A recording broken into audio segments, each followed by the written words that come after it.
Our reading comes from Daniel, the 6th chapter. So the presidents and satraps conspired and came to the king and said to him, "O King Darius, live forever. All the presidents of the kingdom, the prefects and the satraps, the counselors and the governors are agreed that the king should establish an ordinance and enforce an interdict that whoever prays to anyone, divine or human, for 30 days, except to you, O king, shall be thrown into a den of lions. Now, O king, establish this interdict and sign the document so that it cannot be changed, according to the law of the Medes and the Persians, which cannot be revoked." Therefore, King Darius signed the document and interdict. Although Daniel knew that the document had been signed, he continued to go to his house, which had windows in its upper room opened toward Jerusalem, and to get down on his knees 3 times a day to pray to his God and praise him, just as he had done previously. The conspirators came and found Daniel praying and seeking mercy before his God. Then they approached the king and said concerning the interdict, "O king, did you not sign an interdict that anyone who prays to anyone, divine or human, within 30 days, except to you, O king, shall be thrown into a den of lions?" And the king answered, "The thing stands fast, according to the law of the Medes and the Persians, which cannot be revoked."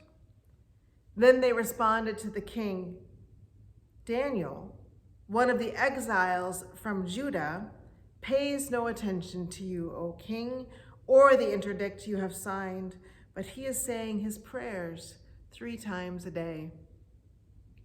When the king heard the charge, he was very distressed.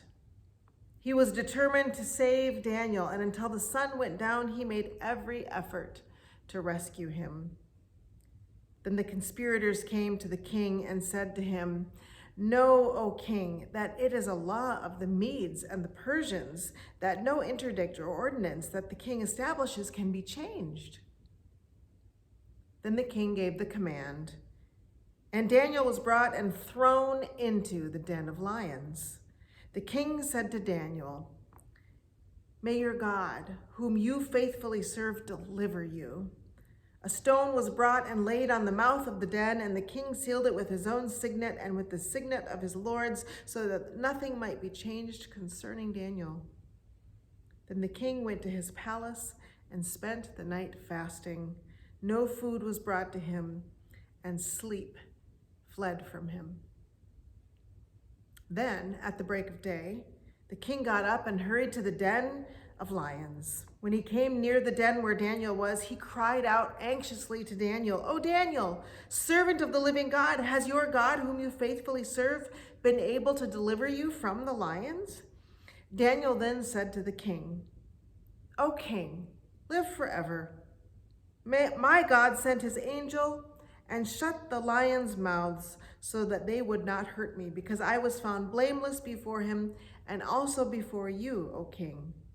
I have done no wrong." Then the king was exceedingly glad and commanded that Daniel be taken up out of the den. So Daniel was taken up out of the den, and no kind of harm was found on him, because he had trusted in his God.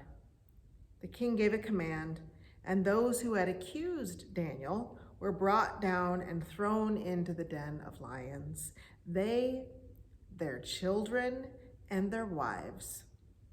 Before they reached the bottom of the den, the lions overpowered them and broke all of their bones in pieces.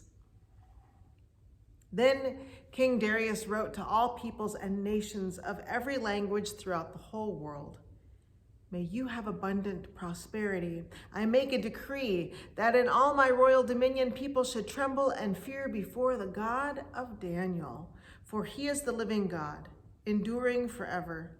His kingdom shall never be destroyed, and his dominion has no end. He delivers and rescues. He works signs and wonders in heaven and on earth, for he has saved Daniel from the power of the lions. Here ends the reading.